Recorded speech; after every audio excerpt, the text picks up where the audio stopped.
Thank you very much. First of all, I would like to thank you for inviting me and to tell you how I am proud to have been selected for this lecture, this opening lecture.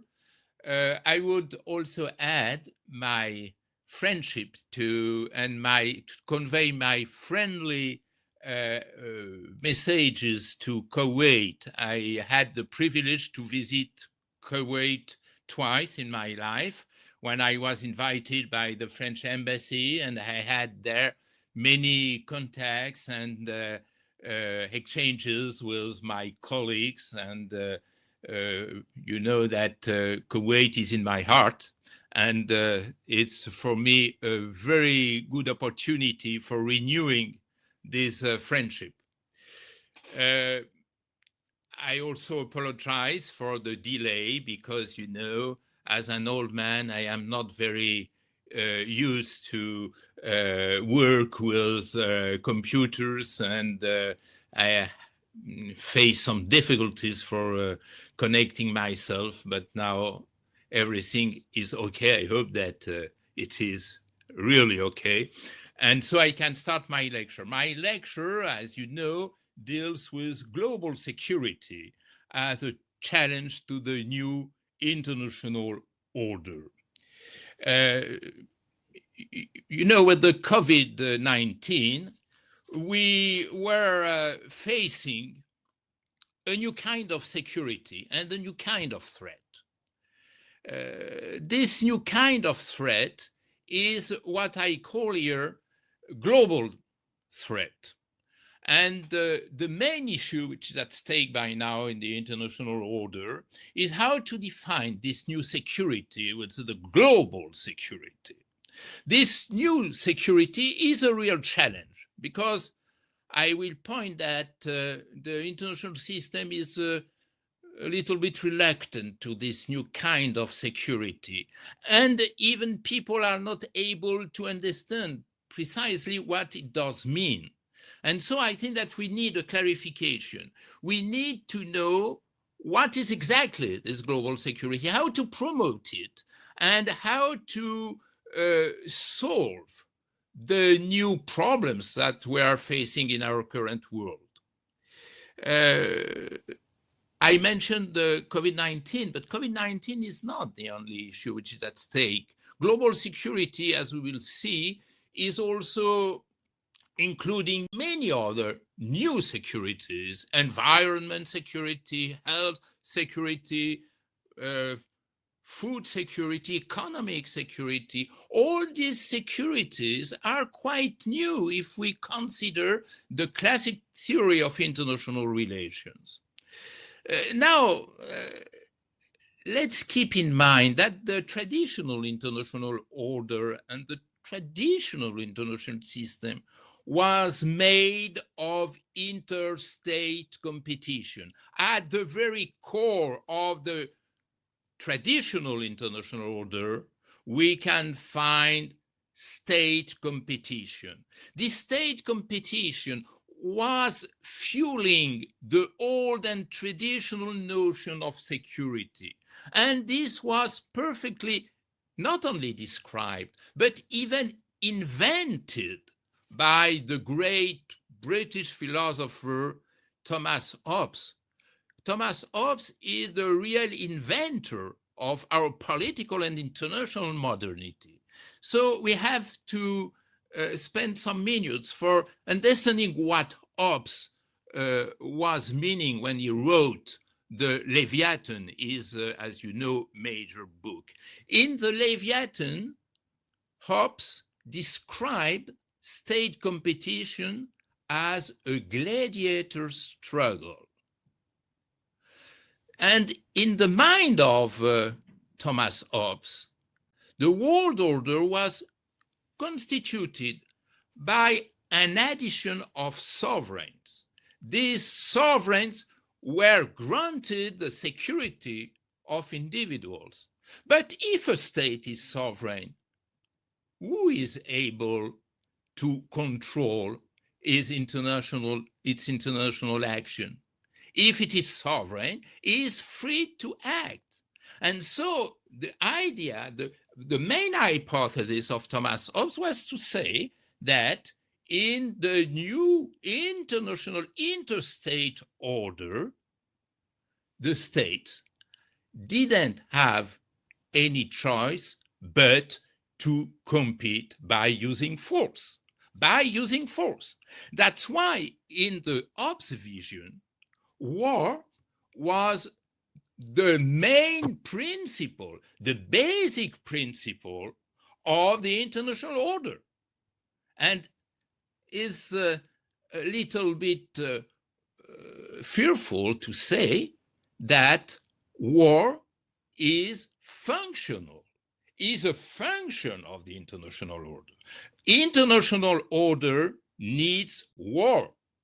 War is functional because it's the only way for the states to solve their bone of contentions. War is functional because war is producing state. I think you heard of the famous US sociologist and historian Charles Tilly, who said that there is a special relationship between state and war by state making and war making. That's to say, state is producing war and war is producing state. So this is perfectly functional. But that means something very, very, very important in our Western history. That's to say, security is perceived as national. Security is the basis of the relationship between nations. Security is meaningful only at a national level. That implies something very important. That's to say, war is associated with enmity, with strategy, and with the risk of violating sovereign territories. That's why security is closely connected in this philosophy. Security and war are closely connected to enemy and to nation. A nation needs an enemy. That's to say, without enemy, a nation is not strong enough. A nation will get strong only if it has to face an enemy. And security would be defined as the capacity of containing an enemy. And in this vision, peace doesn't exist. Peace is only non-war, is only the negative aspect of war. That's why peace has never been defined in the traditional political philosophy and even in the classic international relations theory. The only chance of getting peace is balance of power. That's to say, if my power is equivalent to the power of the other, I will not dare to make war. And my enemy, my rival, will not dare to make war with me. Ladies and gentlemen, this was the vision of security from, I would say, the mid-17th century till the end of the Cold War. Security was a process for containing the risk of war, for containing an enemy, for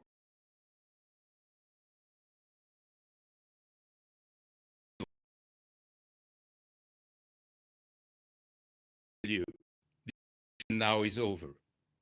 This vision is over. It doesn't mean that the vision doesn't exist. And unfortunately, it is still lacking in the mind of the rulers of the world. If you consider the main great powers, the great powers by now are still fueled by this reference to risk of war and the capacity of power for containing this risk of war. But now, it does appear a new kind of threat, and then a new kind of security. We have, and this is probably one of the main focuses of the new international relation theory, we have to redefine security and redefine the threats we are by now facing. What does it mean? It means that now the real challenge is no more the national threat, is no more the national insecurity. The real threat is the global security. What does it mean? How can we define global security? Global security is a way for managing this new kind of threat, a threat which does not come from an enemy. This is something new, fundamental in the reconstruction of the international relations theory. That's to say, enemy is not a crucial concept in the IR theory. Second, the threat does not come from an actor's strategy, as it was the case with the option war. The real threat doesn't come from an aggressive strategy, but the real threat we are facing by now is now coming from the system. We move from the actor who was generating the main threat in the old world to a new vision of the threat, which is produced by the system and not by the actor. Third point, in the new threat, a nation is not aimed, but humanity is aimed. We move from a target, which was a nation, a territory, a sovereign territory, to another target, which is the entire humanity. And this new threat does not result in a zero-sum game, but in a new kind of game, which could be lose-lose or win-win. That's to say, in the new threat, with the new threat, what I get is not lost by the other. And what the other gets is not lost for me. And this is a complete revolution in the theory of international relations. That's to say, now, ladies and gentlemen, if I want to win, the other must win. I will not win if the rival, the competitor, does not win. I need his success. And this is quite new, because we are used to move in a world in which the international relations are based on a zero-sum game. That is now over. This new threat appeared during the 19th century. And the 19th century helped to discover this new kind of threat. Why in the 19th century? Because in the 19th century, we changed the world. We moved from an interstate world to something which was not a global world, but which was more and more an interdependent world because of the progress of technology, because of the progress of communication, because of the progress of transportation. And for instance, the first global threat we had to face took place during the 19th century with the progress of the ship transportation. With the ship transportation, ship became a disease carrier, was bringing new diseases in the countries where it landed. And that's why people discovered during the 19th century the necessity of international convention for ruling the international health. And was created at this time the first office of international hygiene, which was the first attempt to rule globally a threat which was not aimed at a nation, but to all the people around the world. And after, with this increasing interdependence, we discovered the necessity of ruling the global economy. And this appeared very, very early during the beginning of the 20th century, and particularly during the big crisis of 29. But still now, this global security is not clearly defined. This is lacking. And the main problem which is at stake is that this global security, which is the real threat in our current world, is brought back to national security. The rulers generally tend to renationalize the global security, to make it national when it is global. I have to mention here the role of a man who was a French politician of our Third Republic, who was the first to imagine a new world order based on this global threat. This man was a French prime minister, is a little bit forgotten, and this is a really pity. His name was Léon Bourgeois. Léon Bourgeois, at the very beginning of the 20th century, exactly in 1907, in a lecture which was delivered in Sciences Po Paris, that is interesting, in the big aula of Sciences Po, Émile Boutmy, considered that the time of national defense was over. Because he said, we are now facing what he called an international public opinion. International public opinion is not the public opinion as we know it now, as we define it now through the polls and all the studies of political behavior. But what he called international public opinion was something quite different. That's to say, a global world, a global civil society. And Léon Bourgeois said, facing the fears of this international public opinion, military instrument is not working. And this is something very interesting. As to say, this public opinion is putting the finger on new dangers, which are social dangers, social threat, starvation, economic depression, and so on. And so the point of Bourgeois was to say, what can we do with military instruments against these new dangers?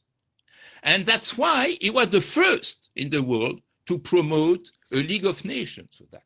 The invention of League of Nations was not coming from the American president Woodrow Wilson, who worked much later, that's to say 15 years after, or 10 years, 12 years after. And this is very interesting because Léon Bourgeois was the first to have a social approach to this crisis. That's to say, we have to take into account the new international social needs. When Wilson had an institutional approach, that's to say, we have to create international institutions for keeping peace. You know that Wilson was a professor of law, of constitutional law, and he was obsessed by this necessity to create and promote new international institutions. While Léon Bourgeois was not so interested in institutions, but in providing international social public policies for fueling this new need of international social welfare.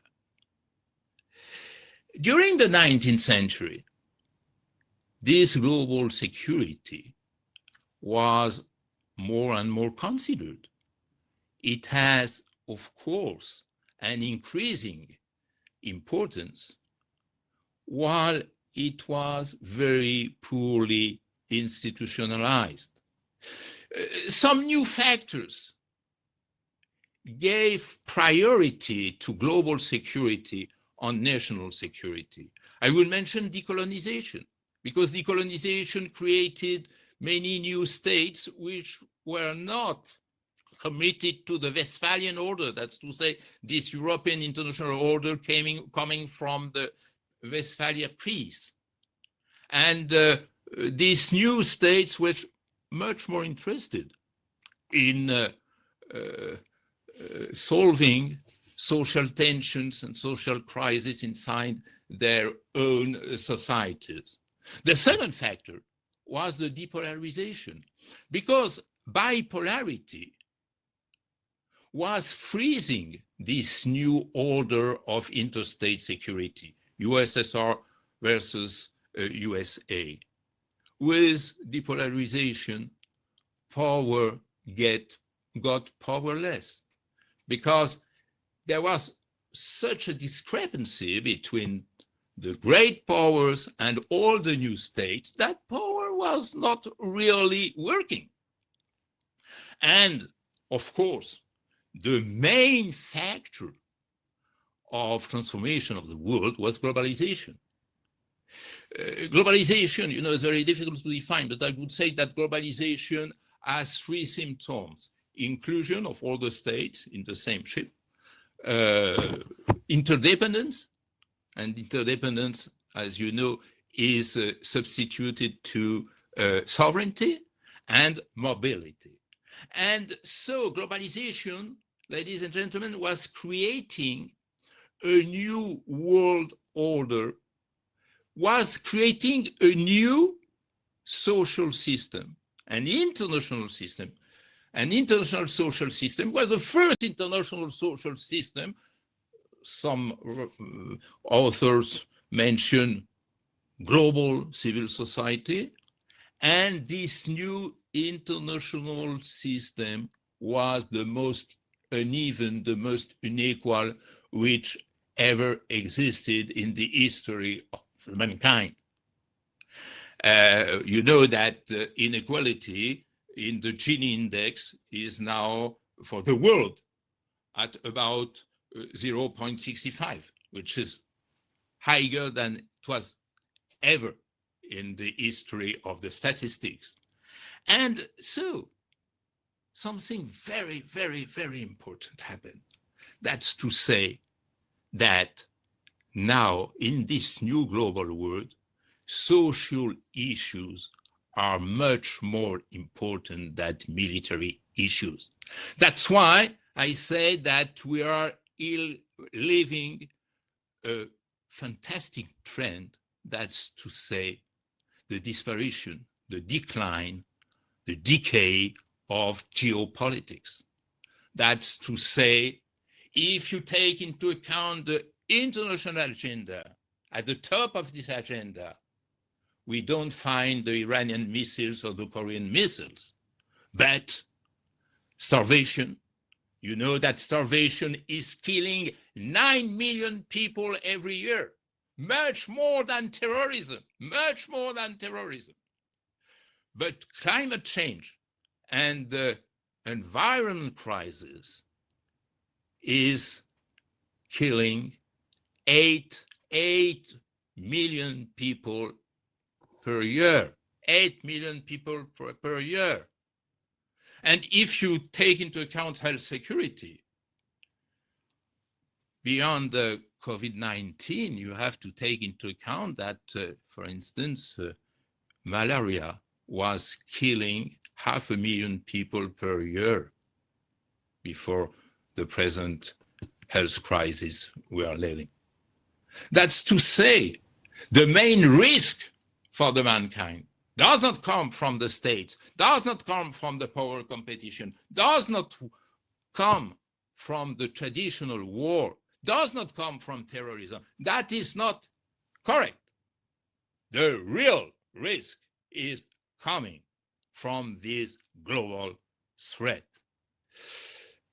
This was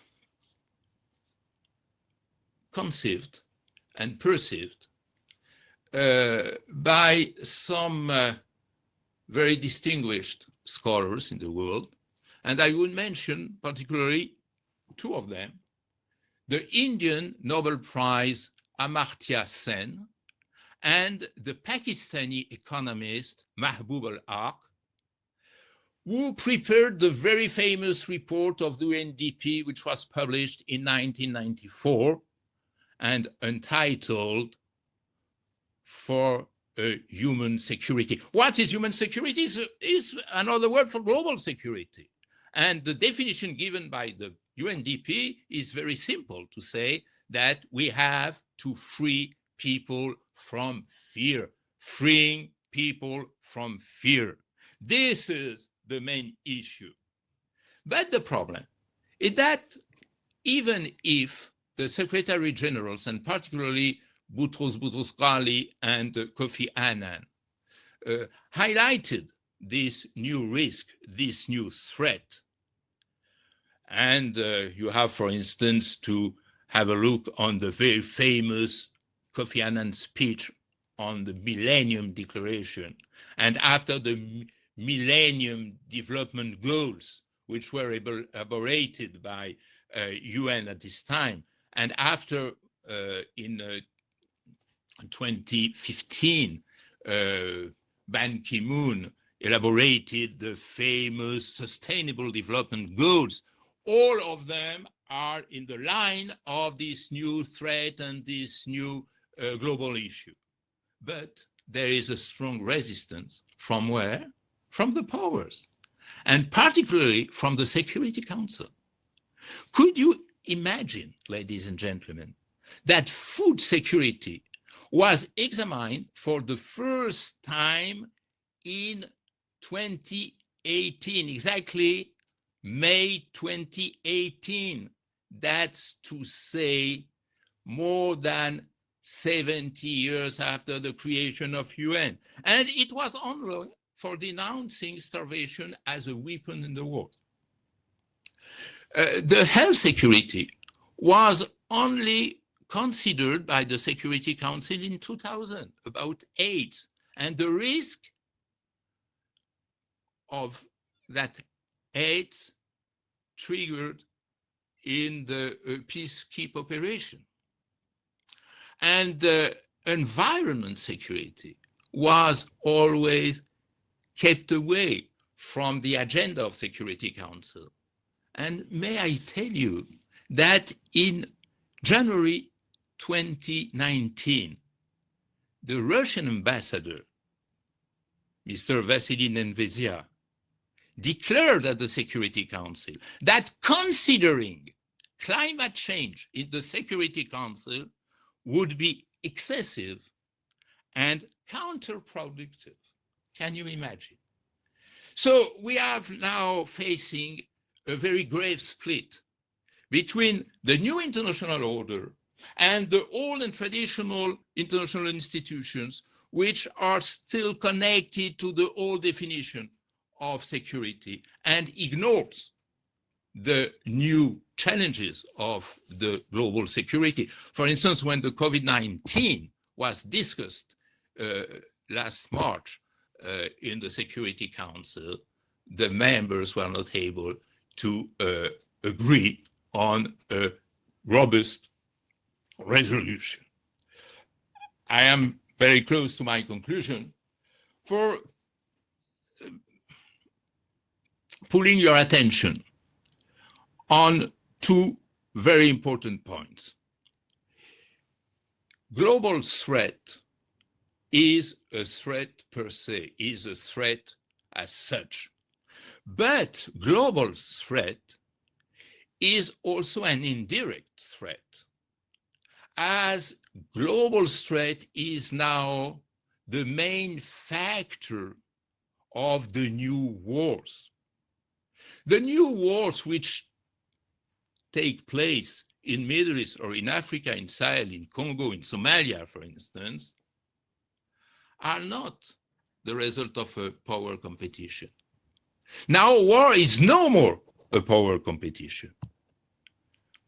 The new wars are the result of a social disruption, a social decomposition, a social destructuration. That's to say, if war was previously produced by power, war is by now produced by weakness. The new international order is made of weakness politics rather than power politics. Weak states which are collapsing, weak nations which are tearing, social bound weakness, that's to say, weak civil society. And this is the main point which is at stake. If you take into account, for instance, the Sahel conflict is not generated by jihadism. Jihadism is only a way for some political entrepreneurs to take hands on a conflict. But the real roots of the conflict are to be found in desertification, in rivalry between peasants for getting lands, the starvation, the economic poverty, the diseases, all the kind of diseases that which can place in the tropical areas. And so, if we want to treat the conflicts at the roots, we have to take into account the global threat more than the power competition.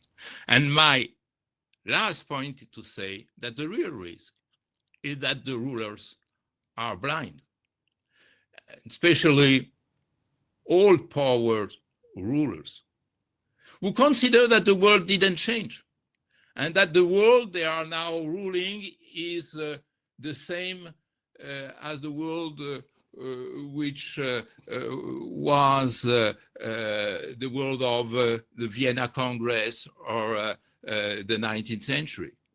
They don't see that global threat is the main factor of destabilization and international destabilization. And that's why the real danger is that they renationalize this global threat by translating it and moving it according to the national interest of the powers.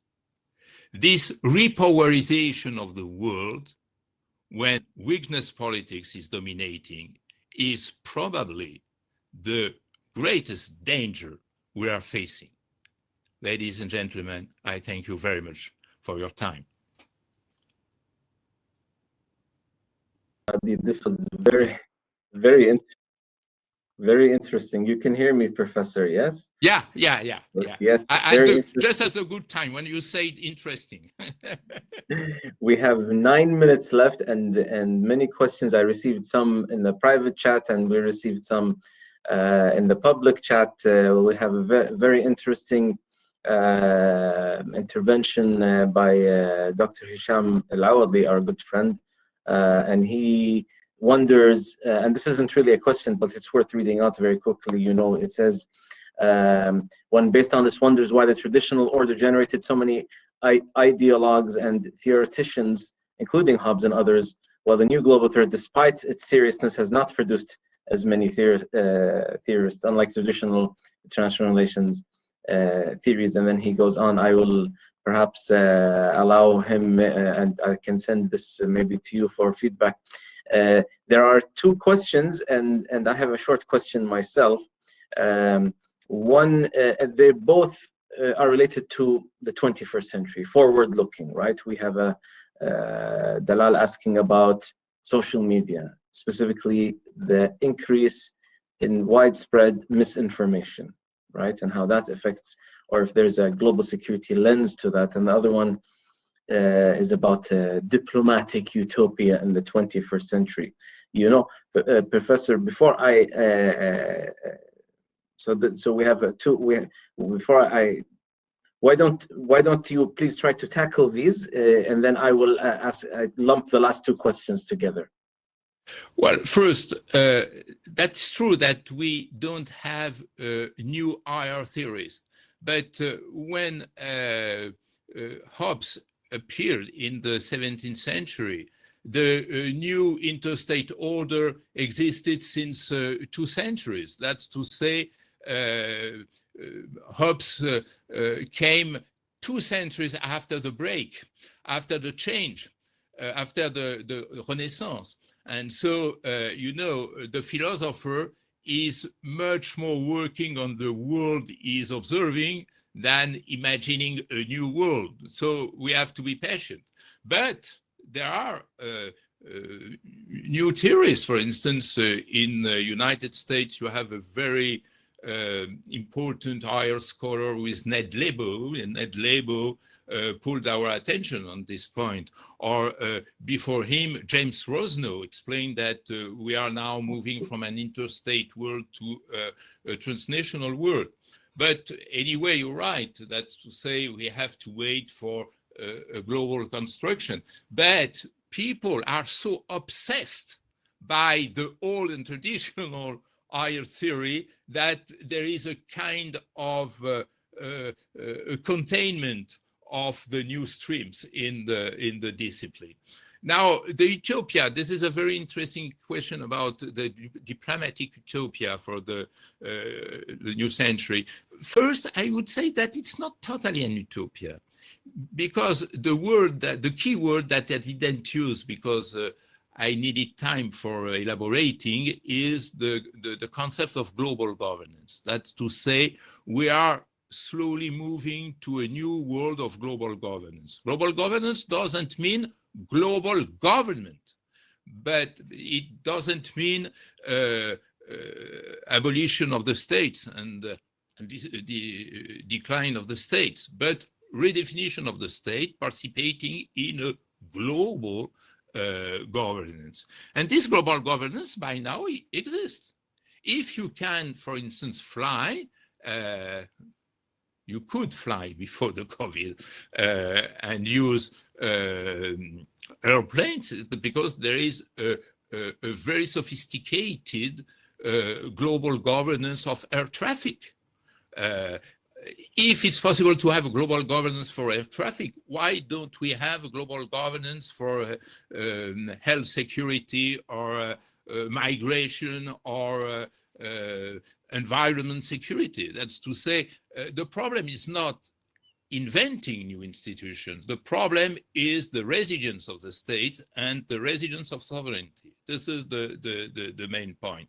You know, sovereignty is still very meaningful in our current world, because many countries got their independence, their sovereignty very, very recently, and are not very keen to abandon it. And the old powers are so obsessed by their statues of power that they don't want to abandon it. But, you know, I think something very important that I couldn't say in my lecture, that sovereignty is more and more costly. And for economic reasons, I think that all the states in the world will be obliged to move to global governance, because it's less costly. I see. Very interesting. Now, Professor Badie, in the last few minutes that we have, of course, we wish we can have you for hours and hours, but we are due to conclude in about 3 to 4 minutes. I would like to ask a question that relates very closely to us geographically here in Kuwait. As you know, Kuwait is a very small country, and we are surrounded by three currently friendly states. Over time, the alliances shift, according to different geopolitical reasons. And Kuwait, 30 years ago, as I said, we are commemorating the 30-year anniversary of the liberation of Kuwait. Operation Desert Storm started 1 week 30 years ago, and there was armed conflict in this region because of the invasion of Iraq to Kuwait. Kuwait is about 4% the size of Iraq. My question, and we have a colleague asking about Kashmir. My question, if you can address or explain, not specific to Kuwait, but specific to the spirit of the situation. A large country annexing or invading a small country. We're talking about Russia, Crimea. We're talking about Kashmir. Kuwait. Maybe there are many other examples of annexations of small countries. And how does that look from the new international world order when it comes to sovereignty and the cost of protecting the sovereignty for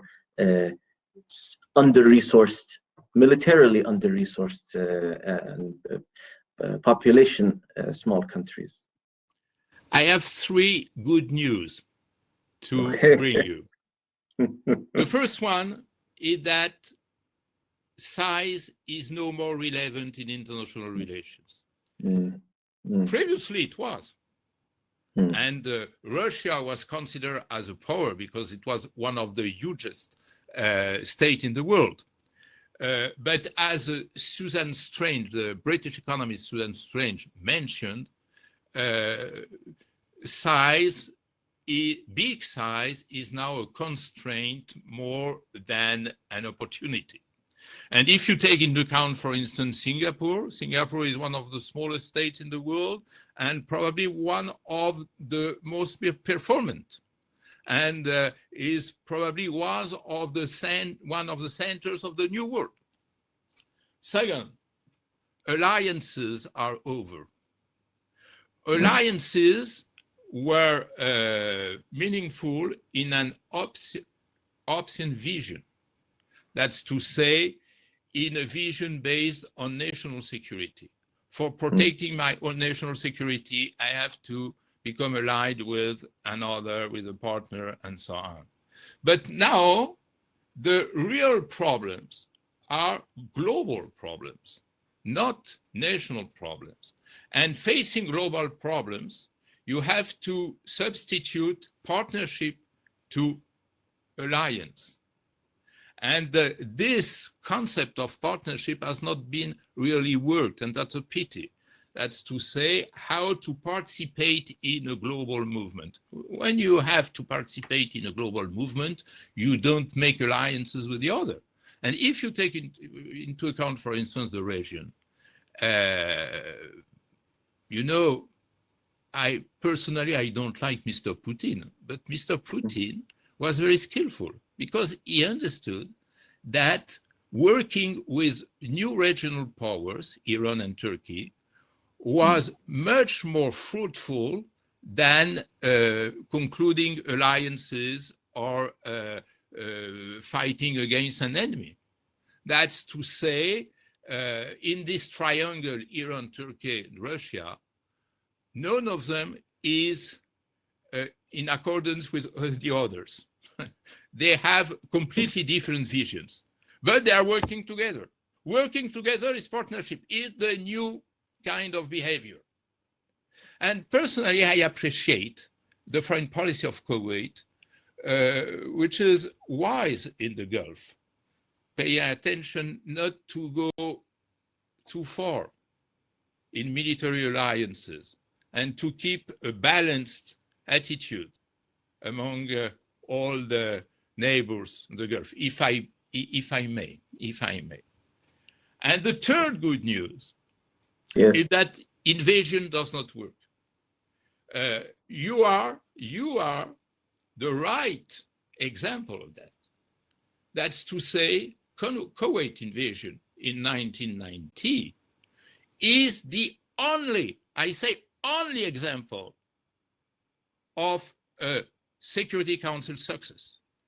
That's to say, an agreement among all the members of the Security Council for not accepting this invasion and creating the famous Desert Storm operation, which resulted in the liberation of Kuwait.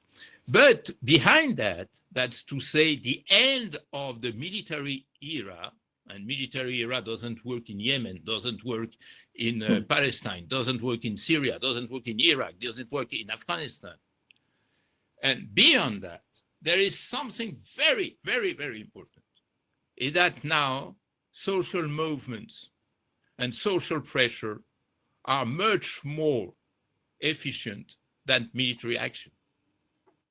And was quite clear with the Arab Spring, but it's clear with many other examples, as we can observe from Algiers to Khartoum to many other countries. And this new social consciousness, these new intersocial relations which currently take place is probably the new grammar of international relations.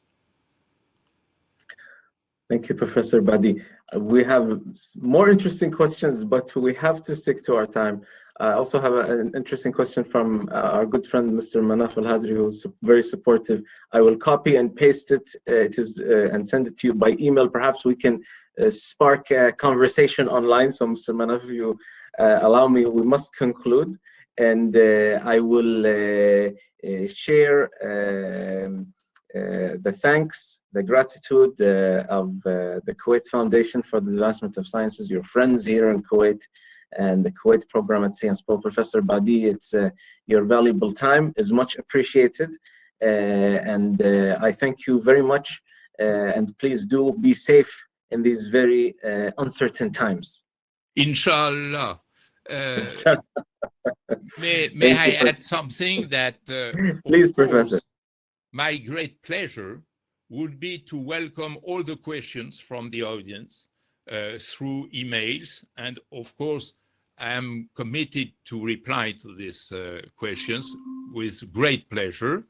And I hope that we will be able to see each other, not virtually, but in a real human relationship. And maybe for me, a third trip to Kuwait, and for you, a visit to Sciences Po. Thank you very much, and I appreciate it very much. Thank you, Professor. Hopefully to see you soon. Thank you to our audience, and we wish everyone a safe and good day. Good evening, everyone. Assalamu alaikum. Thank you.